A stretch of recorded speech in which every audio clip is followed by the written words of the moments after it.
네, 여러분 2부로 돌아왔습니다. 2부의 주제는 어쩌다 우리는 이 지경이 되었는가, 이 주제를 놓고 다시 한번 1부에 이어 가로등 거미님을 모셨습니다. 안녕하세요. 네, 안녕하십니까. 가로등 거미입니다. 네, 영화 얘기를 계속 이어나가려고 해요. 각자 이제 좋아하는 영화들, 그리고 어쩌다가 우리가 이런 삶을 살게 됐는지에 대해서 수레하는 시간을 좀 가져보도록 하려고 합니다. 처음에 준비한 것은 내 인생의 영화 10선. 네, 저의 인생을 바꾼 어떤 영화 10선을 놓고 이야기하는 시간을 좀 가져보려고 하는데요. 발음을 좀 조심해야겠네요. 10선. 10선입니다. 네. 그 전에 우리 또 근황 토크 한번 해야죠. 그래서 최근에 또 어떤 일이 있었는지 한번 얘기를 좀 나눠보려고 합니다. 최근 이사하셨다면서요? 제가 네네. 원룸, 그러니까 서울로 혼자서 이제 독립하면서 원룸에서 계속 살았는데, 네네. 원룸에서 살면은 사람이 좀 피폐해지고, 그리고 이 집이 어떤 상태이냐에 따라서 이 사람의 삶이 좀 많이 바뀌기도 하는데 너무 좁았어요, 그동안은. 저도 이제 여러 번 수에 방문을 했는데, 사람이 그 누워서 잘 수 있는 공간의 어떤 최소 면적, 그 영화로 치면 뭐 빠비용이나 그 네. 탈주 영화들 보시면요, 독방. 그렇죠. 독방이 더 넓어. 독방이 심지어 더 넓고, 사람이 누워서 여기서 자는 것이 가능한가라는 의문이 들 정도로 좁은 생활 공간에서 사셨다고 합니다. 그러다가 이제 집을 주변에 이제 제가 주변에 집 주변에 이제 신축 원룸을 새로 오피스텔을 짓는다, 그 네네. 소식을 듣고 좀 기다리고 있다가 신축 원룸이 이제 분양하고 들어가면서 바로 이제 입주를 했죠, 새로. 신축으로 새집 증후군 이런 거 없어요? 전혀 없더라고요. 역시 이게 자본주의 사회에서 집만큼 인풋과 아웃풋이 확실한 공간이 없어요. 그러니까 드림만큼 나온다. 네, 드림만큼 나와요. 진짜 집은. 네, 그 돈이 정말 집의 상태를 증명하는. 그러니까 거기다 또 새 집이니까 확실히 좋고, 그리고 좀 넓어졌어요. 그래가지고 공간을 저의 어떤 그런 컬렉션 공간으로 좀 이제 꾸며보고자 지금 열심히 인테리어를 좀 하고 있습니다. 워낙에 또 가로등 거미님이 또 그 영화 블루레이나 그 관련 상품, 굿즈 이런 거를, 서적들이나 이런 걸 엄청 사모으거든요. 그러다 보니까 이제 짐이 있는 공간에 사람이 얹혀 사는 그런, 거의 그랬죠. 그런 형국이어서, 제가 처음에 방문했을 때 여러분 그 짤방 기억하실지 모르겠어요. 서울시장 선거 예전에 할 때 정몽준 서울시장 네. 후보가 고시원을 탐방한답시고 들어갔다가 아주 얼척이 없는 표정을 보여줬던, 그랬죠.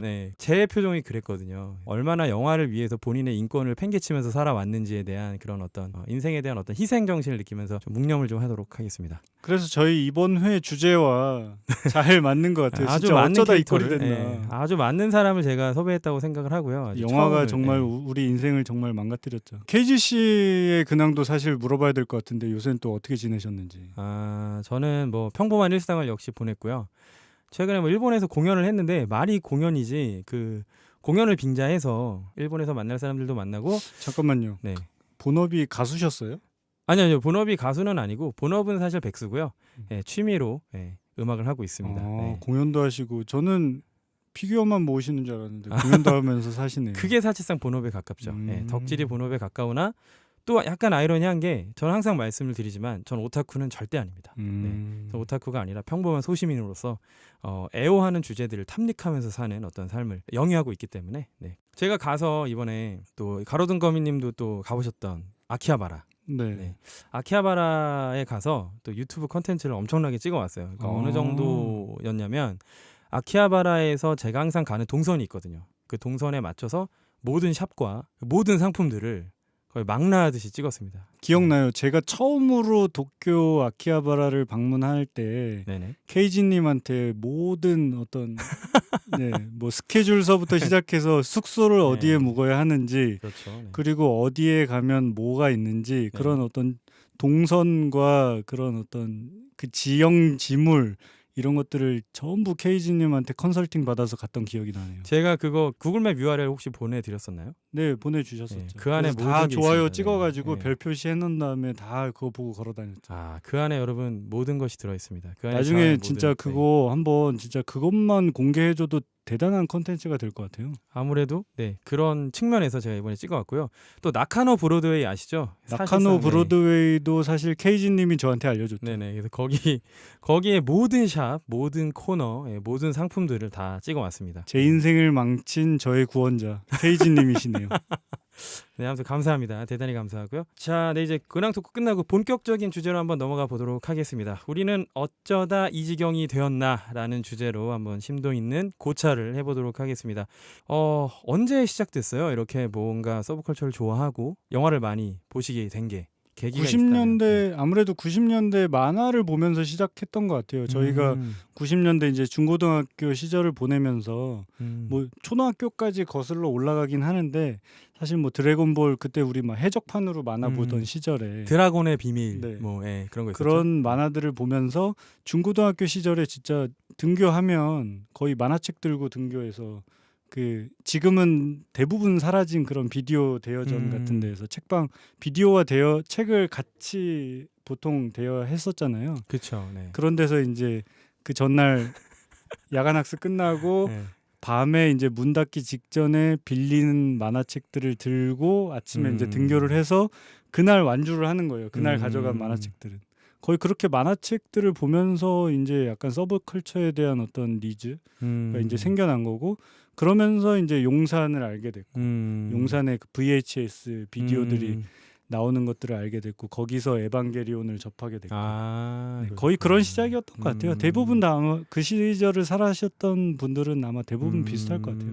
저도 에반게리온 얘기 나와서 하는 말씀인데 저는 에반게리온을 거의 리얼타임으로 봤어요. 그러니까 한 주 차이로 봤는데 어떻게 그게 가능했었냐면은 때는 바야흐로 에반게리온이 이제 막 나오던 시기 저는 초등학생이었거든요. 그 당시 저희 어머님이 지병이 있으셔서 몸이 너무 안 좋으셔서 어디 접고런 같은 데를 다니셨어요. 네. 근데 일본에서 이제 배워오신 분이 지금도 이름이 기억이 나요. 이노우에 선생님께 배워오신 분이 저희 집 근처에 치료소라고 해야 되나요? 네.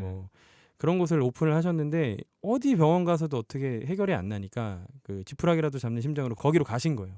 그런데 거기에 조수인 형이 이제 일본에서 오신 분이셨어요. 제1한국인이셨는데 그분이 따라오신 거죠. 견습생으로 따라오셨는데 그분이 이제 일본을 왔다 갔다 하시는 분이셨어요. 일 때문에 그러셨는지 한국하고 일본을 왔다 갔다 오가시면서 그 선생님을 도와주는 분이셨는데 그분이 저한테 어느 날 그 엄마를 따라갔더니 쇼핑백에 가득 찬 비디오 테이프를 건네시면서 이걸 한번 보고 와라.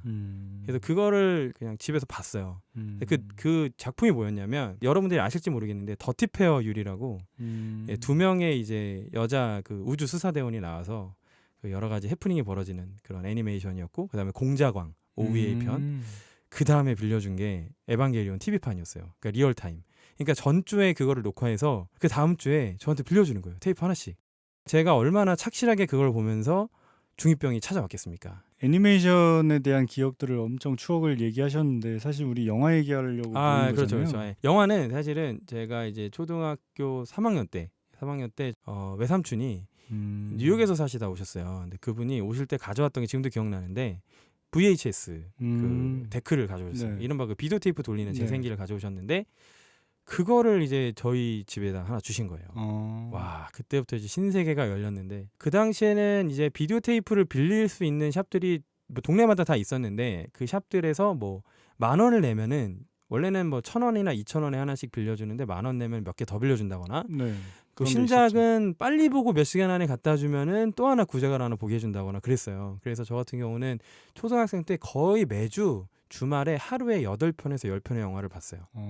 진짜 많이 봤네요. 그러다 보니까 애가 점점 맛이 가죠. 아무튼 그렇게 시작이 돼서 지금까지 계속 그 편력을 이어오다가 저희가 이제 어린 시절에 가로등 거미님을 만나서 우리가 맞는 코드가 또 영화였잖아요. 네. 영화 얘기를 하다가 나중에 또 말씀드릴 기회가 있겠지만 비스무리한 그런 일도 하면서 그렇게 살아오고 있었습니다. 아무튼 이제 또 본격적인 주제로 넘어가죠. 우리 인생의 영화 10선. 이 주제로 한번 얘기를 좀 해보겠습니다. 먼저 가로등 거미님부터 한번 얘기를 좀 해보실까요? 첫 번째로 공개할 작품 무엇입니까? 저도 고등학교 이게 가장 이제 영화를 많이 본 시기라고 하면은 이제 20대 시절이었던 것 같아요. 네네. 그러니까 10대 시절부터 막 영화에 열광했던 건 아니었던 것 같고 약간 네네. 10대 후반 이후에 이제 만화나 애니메이션으로 시작해서 이제 약간 버프를 받아서 이제 영화로 넘어오게 된 건데 영화를 보기 시작하면서 뭐 고전 영화들도 이제 많이 찾아봤어요. 그러다가 이제 20대를 지나서 이제는 어느덧 30대가 됐는데 뒤돌아 생각해 보면 그렇게 많이 봤던 영화들 중에서 계속 내가 다시 찾아보고 싶어지는 영화 그리고 많이 만들어진 영화들 중에서 그래도 계속 다른 영화들에 영향을 주고 있는 영화가 뭘까 그런 생각을 해보면서 꼽은 영화가 사실 이거는 뭐 순위는 아니에요. 지금부터 저희가 이야기할 영화가 순위를 매기는 건 아닌데 그렇죠. 그 중에서 이제 가장 그래도 첫 번째로 좀 얘기하고 싶은 영화는 히치콕 감독의 현기증이에요. 이게 제가 많은 장르 영화들을 좋아하지만 그런 장르 영화들을 볼 때 어떤 그 되게 중요한 설정, 모티브가 되는 게 있어요. 뭐냐면 굉장히 영화적인 설정인데 사라진 여인을 모티브로 한 영화들입니다. 그러니까 영화가 시작하면 여인이 사라져요. 그리고 그 사라진 여인이 도대체 무슨 정체를 가지고 있고 어떤 사건에 연루가 돼서 사라졌나를 이제 추적하는 그런 흔히 말하는 뭐 스릴러 장르나 미스터리, 스릴러 그렇죠. 그런 장르들에서 많이 이제 나오는 어떤 요소인데 이런 사라진 여인을 찾는 어떤 여인의 정체를 추적하는 영화에서 사실 거의 바이블격인 영화라고 할 수 있을 것 같아요. 이 현기증이라는 영화가 그리고 또 굉장히 독특한 구조를 가지고 있어요. 그러니까 영화가 보통 영화가 한 2시간 정도 러닝 타임이라고 평균적으로 생각해 보면 네. 그 2시간 동안 사건이 앞서 시작된 사건과 그러니까 전반부와 후반부가 영화가 완전히 달라지는 구조를 가진 영화들 그런 영화들 우리가 되게 특히 저는 또 그런 영화들을 보면서 좀 흥미를 느끼거든요. 그런 면에서는 이 현기증이라는 영화가 굉장히 어떤 지금도 여전히 현기증을 흉내내고자 하는 영화들이 있고 그렇죠. 그리고 또 훌륭하게 흉내내는 것만으로도 영화의 어떤 완성도가 보장되는 그런 어떤 되게 전형적인 어떤 스릴러 영화라는 점에서 현기증을 꼽고 싶어요. 또 케이지님은 뭘 좀 첫 번째 영화로 좀 꼽고 싶으세요? 저는 아무래도 그 극장에서 어쨌든 상영된 어떤 작품을 중점으로 말씀을 드린다면 저는 오토모 카츠히로 감독의 아키라를 아키라. 말씀을 안 드릴 수가 없을 것 같아요. 그러니까 그 작품이 되게 많은 측면들이 있어요. 일단 뭐 뮤턴트적인 측면들, 그 다음에 그 네오도쿄라는 어떤 지역이 보여주는 그 세계말적인 어떤 공상, 그리고 그 안에 등장하는 수없이 많은 메카닉들과 그 다음에 소년 소녀의 어떤 모험, 그 추격, 그 다음에 뭐 이런 것들을 보면서 상당히 쇼크를 받았던 기억이 나고 이 역시 아키라 역시 그 아까 그 말씀드렸던 저에게 이제 비디오 탭을 빌려줬던 형이 빌려주셨던 작품이어서 그때 이제 극장판 아키라를 본 사람이 제 주위에 거의 없었어요. 거의 없다가 제가 아키라를 본 사람들을 언제 처음 만났냐면 제가 원래는 게임 개발자가 되고 싶어서 그 신촌에 있는 어떤 학원에 간 적이 있었어요. 저는 이제 게임 개발에 대한 설명을 들으려고 갔는데 네. 아키라를 보여주더라고요. 게임 개발을 하려면 뭐 이런 것들을 많이 봐야 되고 뭐 이런 얘기를 하는데 그 다음에 게임 얘기를 잘 안 해주더라고요. 그러니까 보니까 그냥 프로그래밍 가르치는 학원이었어요. 일본 문화가 개방되기도 이전이었고 모르는 사람도 워낙에 많아서 저는 하여튼 그렇게 마음속에만 간직하고 있는 작품이었는데 셀 애니메이션이라고 하잖아요. 2D 애니메이션이 보여주는 어떤 한계 영역, 표현의 한계 영역들을 지금은 뭐 어떤 작품 봐도 CG가 다 들어가잖아요. CG가 없죠. 그 당시에는 없었기 그렇죠. 때문에 그걸 사람들이 그 셀에다가 펜선과 채색을 해가지고 만든 애니메이션이라고 보기에는 지금도 너무나 그 놀라운 그런 수준 애니메이션이어서 또 그게 좀 생각이 납니다. 아키라는 또 그러니까 나이가 들어서 이제 뒤늦게 찾아본 이제 관심이 있어서 찾아본 것들을 보면은 그 일본의 애니메이션 업계에서도 아키라가 만들어지는 과정들이 굉장히 재미있더라고요. 그렇죠. 그러니까 거의 애니메이션 업계에서 당시 일본 애니메이션 업계에서 80년대에 거의 시도할 수 없었던 수준의 그런 것들을 이제 아키라가 시도를 하면서 그 업계의 흐름까지도 약간 바꿔놓은 그렇죠. 그런 되게 기념비적인 작품이라고 이야기를 많이 하더라고요.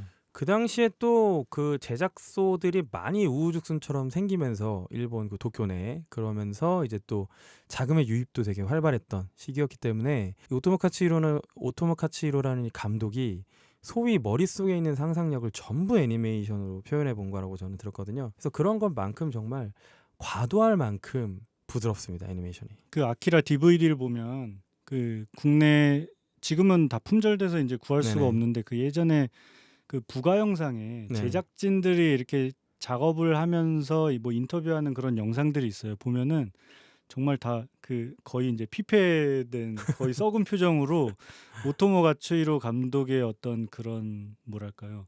너무나 완벽주의자스러운 면모를 진짜 학을 떼면서 이제 인터뷰를 막 하는데 그러면서도 그들은 너무 즐거워하는 거예요. 그러니까 그 당시 애니메이터들 사이에서도 정말 이런 규모의 작업이 가능해? 뭐 몇만 장씩 그리는 그런 너무 진짜 노동 집약적인 작품이 과연 가능한가라고 막 이야기를 인터뷰를 막 하는데 그렇게 진짜 정말 셀 애니메이션의 어떤 기념비적인 작업 과정에서도 진짜 거의 도전이었던 그렇죠. 그러면서 진짜 그런 작품성을 유지할 수 있었던 어떻게 보면은 일본 버블 경제라고 하잖아요. 그런 네. 일본의 어떤 진짜 휘황찬란했던 80년대 도쿄가 만들어낸 어떤 작품이 아닌가 그런 생각도 드네요. 그렇죠. 사실은 그 자본의 힘이라는 게 막강하다는 거를 또 작품을 통해서 볼 수 있는 일면이 아니었나 또 그런 생각이 들고요. 그리고 또 네. 아키라가 또 하나 얘기하고 싶은 네네네. 게 아키라의 배경이 그 도쿄 올림픽을 막 준비하려고 하는 그런 시기가 이제 배경이잖아요. 맞아요. 네. 재미있는 게 2020년이 도쿄 올림픽이 열릴 맞아요. 시기잖아요. 네. 지금 2019년. 그러니까 지금이야말로 아키라를 새롭게 보거나 혹은 다시 보기 아주 최적의 아주 시기. 좋네요. 그런 면에서 제가 이 얘기를 왜 드렸냐면 두 번째 영화를 또 꼽고 싶은 게 있어서요. 네. 2019년 하면 많은 영화 팬들이 열광하는 연도이기도 해요. 왜냐하면 바로 블레이드 러너의 배경인 시기입니다. 기가 막히죠. 블레이드 러너. 제가 80년대 뭐 90년대 뭐 다 통틀어서 할리우드 영화를 이제 막 보기 시작하면서 그 진짜 블레이드 러너는 어떤 정신적인 어떤 원형 우리의 고향 이런 느낌을 받았어요. 그러니까 지금 다시 보면 진짜 너무 현학적이고 그쵸. 너무 어려운 내용이에요. 그러니까 전혀 SF 영화임에도 불구하고 사실 액션 위주의 영화가 아니거든요. 그 진짜 철학적인 내용이 엄청나게 많이 들어가 있고 근데 그 블레이드 러너가 만들어낸 그 디스토피아의 배경 그 당시에 70년대에 상상했던 2019년의 배경은 너무 매혹적이에요. 그렇죠. 그 당시에는 지금처럼 CG 기술이 발달을 하지가 못해서 이제 막 그 거의 이제 다 미니어처로, 아날로그로 예. 미니어처로 미니어처로 만들잖아요. 했죠. 예. 근데 그 미니어처로 만들 수밖에 없어서 표현했던 그런 뭐 안개에 휩싸인 그런 모습들이 당시에는 제작비가 없어서 그렇게 만들었다고는 하는데 지금 봐도 정말 손색이 없거든요. 어떤 CG 기술도 그렇게 분위기를 표현할 수가 없어요. 아마 못 보신 분들 뭐 지금 다시 보면 약간 좀 촌스러운 느낌도 있을 수 있어요. 지금 요즘 현대 영화의 템포하고는 또 되게 다른 템포를 가지고 있거든요. 근데 또 요새 만들어지는 웬만한 SF 영화에서 블레이드 러너의 영향을 받지 않은 영화는 사실 없다고 봐도 무방합니다. 그렇죠. 완전 시초죠. 뭐 안드로이드나 이런 개념들도 네. 마찬가지고. 얼마 전에 뉴욕을 갔었는데 뉴욕의 퀸즈라는 동네가 또 오른쪽에 있잖아요. 맨하탄 오른쪽에. 근데 퀸즈에 가면은 영화박물관이 있습니다. 네. 거기 가면은 그 당시에 쓰였던 엄청난 사이즈의 미니어처가 딱 전시가 돼 있어요. 실제로 미니어처를 통해서 영화의 배경을 구현한다는 게 생각보다 상당히 스케일이 커요. 네. 그러니까 사람보다 큽니다. 그게. 네. 그 건물 같은 게. 그래서 그런 것들 쫙 나열해서 도시처럼 보이게 한다는 거는 사실상 엄청난 품이 드는 작업이라서 과거에 지금 했던 그런 미니어처 작업들은 현재 그런 CG 작업과는 사실은 뭐 노동 강도에서는 차원이 다를 정도로 물론 또 CG 디자인을 하시는 분들도 이제 그 컴퓨터 앞에 앉아서 보낸 시간들이 많으신데 과거에는 그걸 다 몸으로 때웠어야 했다는 거 그런 점들을 좀 미루어 짐작하시면서 보시면 좋을 것 같습니다. 그리고 뭐 블레이드 러너 하면은 또 음악과 미술 디자인 예술이죠. 음악 진짜 예술이잖아요. 신서사이저의 모든 기능을 사용합니다. 네. 사실. 너무 지금 저는 지금도 가끔 약간 좀 집에서 혼자 시간 보내고 할 때 블레이드 러너 OST 지금도 듣거든요. 정말 레전드예요. 진짜 예술이에요. 진짜 예술. 그리고 미술 이것도 나이 들어서 찾아본 건데 시드미드라고 하는 진짜 기념비적인 어떤 디자이너. 그렇죠. 정말 그 사람의 그런 당시로서는 정말 혁신적인 어떤 디자인들이 지금도 엄청나게 많은 예술가들한테 영감을 불어일으키고 있죠. 실제 생활 공간에서 쓰이는 어떤 물건들이나 뭐 소품들이나 뭐 기계들, 뭐 자동차나 심지어 비행기까지도 그 디자이너의 영향을 많이 받았다고 보시면 맞아요. 되겠습니다. 그 서적들도 좀 나와 있을 거예요. 관련 서적들도. 근데 지금 구하기는 좀 어렵겠죠? 그래서 저는 아마존이나 이베이 같은 데서 가끔 이제 검색을 종종 하거든요. 가끔 중고로 올라오기도 해요. 그 당시에 뭐 출시됐던 아트북이나 뭐 당시에 어떤 그런 제작 비하인드를 담은 책들이 간간히 이제 이베이 같은 데 올라오면 그럴 때 잽싸게 주문합니다. 엄청 고가에 팔리긴 하는데 확실히 소장 가치가 있어요. 다음 작품 소개해 보도록 하겠습니다.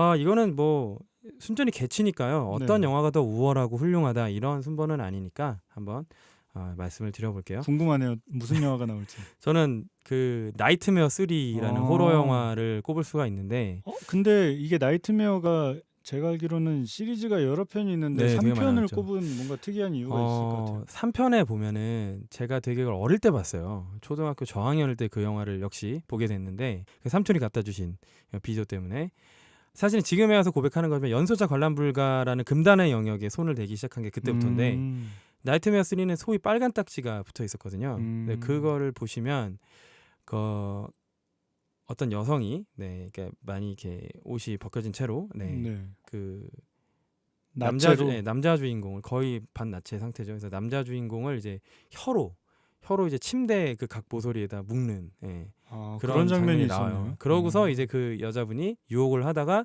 그 여기 나오는 그 주인공 캐릭터죠. 악역 주인공 캐릭터 프레디 크루거로 바뀌어요. 그래서 그 장면이 너무 쇼킹해서 저는 그게 뭐 야하다 아니다 뭐 이걸 떠나서 그 장면 자체가 너무 쇼킹해서 그 전환감이랄까 그게 너무 충격이었기 때문에 그걸 계속 돌려보고 있었거든요. 심지어 슬로우로도 봤어요. 그 당시에 이제 테이블 슬로우로 보시면 프레임별로 끽끽끽 소리가 나면서 이게 나오는데 그걸 보다가 저희 어머니가 그걸 보신 거죠 뒤에서. 하필 또 뒤에서. 뒤에서 어머님이 초등학교 저학년 때 그런 씬을 보고 계신 저를 보시고 좀 나무라셨던. 많이 혼내진 않으셨어요. 이미 그때부터 많이 내려놓으신 듯한 느낌이었는데 무엇보다 아까 OST 말씀하셨잖아요. 나이트메어 3 OST를 전 지금도 갖고 있는데 아주 오래된 CD를 갖고 있는데 신서사이저만으로 공포의 분위기를 내요. 지금 보면은 막 스트링도 쓰고 또 되게 많은 효과음들 FX를 쓰잖아요. 그 FX들을 실제로 물리적으로 내는 소리를 우리는 폴리라고 하잖아요.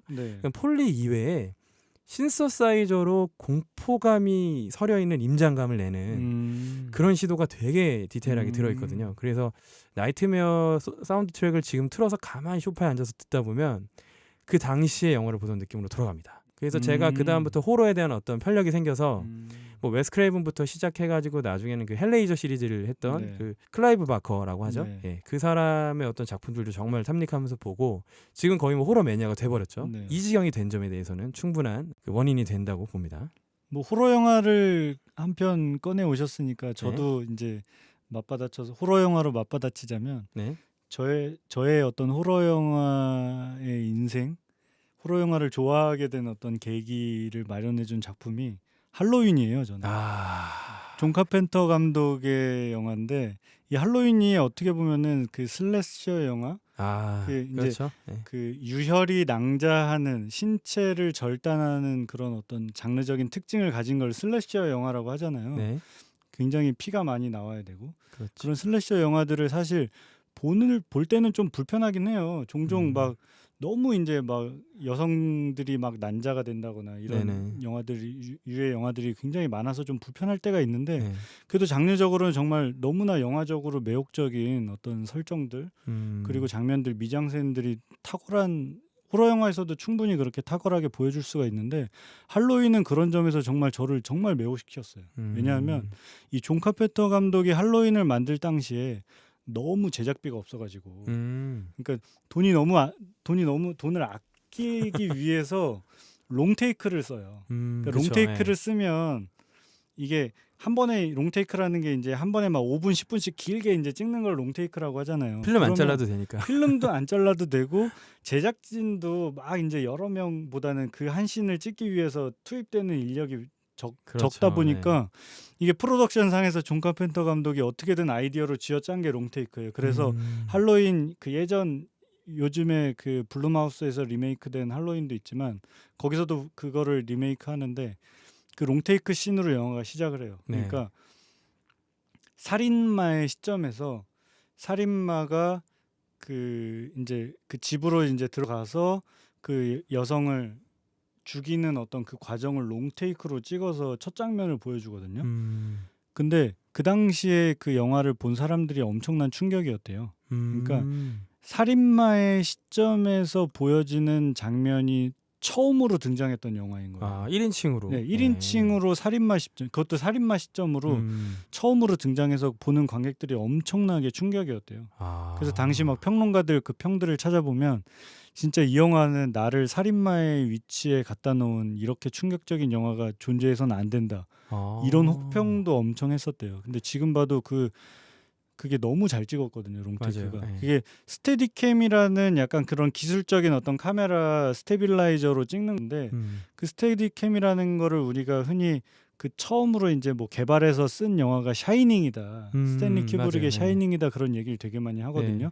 근데 샤이닝은 그만큼 이제 어떤 영화사적으로 좀 위치가 좀 예술적으로 가치를 많이 인정받은 작품이어서 롱테이크 스테디캠을 많이 그 이제 사람들이 회자됐는데 할로윈은 상대적으로 그 스테디캠이 같이 쓰였음에도 불구하고 이런 슬래셔 영화라는 그런 어떤 뭐랄까요 낙인을 좀 그러니까, 찍어버렸구나. 그래서 낙인을. 오히려 더 저평가된 면이 있는 거예요. 아. 그러니까 같은 롱테이크가 쓰였음에도 샤이닝은 좀 더 많이 평가받았고 걸작으로 칭송받았고. 예. 네. 할로윈은 근데 저는 지금 다시 봐도 할로윈은 그 당시의 기술력이 정말 뒤지지 않는 어떤 완성도를 지니고 있는 작품이다. 그리고 뭐 그런 단순한 어떤 기술적인 완성도를 넘어서서 이런 슬래셔 영화의 어떤 바이블격인 어떤 전형을 만들어냈다는 점에서 존 카펜터 감독이 심지어 음악도 자기가 다 만들었잖아요. 아, 음악 미쳤어요. 음악 너무 좋아.